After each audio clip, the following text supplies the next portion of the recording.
তোর বাপ নাই, 100 টাকা তুই খাই, আমি নিলাম, তোরা আবার দিয়ে দিলাম। দেখো আরে কি দিয়ে সান্ত্বনা দেবা বলো? ও 100 টাকা লয়েছে, 100 টাকা আমার কাছে 1000 কোটি টাকা। তুই বাবা খাইস, তোর এটা দিলাম। পৃথিবীর কোন দান কবুল না হলে ওর দান আজকে কবুল।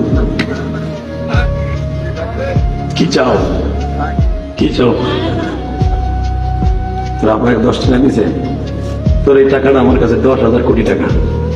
আল্লাহ তুমি ওরে বলে আলম বানায়, আল্লাহ ওর বাবাকে মাফ করে দিও, আর মাকে মাফ করে দিও। আল্লাহ ওর মনের কষ্ট তুমি বুঝছো, তা না হলে এই 1000 মানুষের সামনে দাঁড়িম করে স্টেজে পড়ে গেছে, দাঁড়িম করে পড়ে গেছে। তোমার আমার ছেলেগুলা, তোমার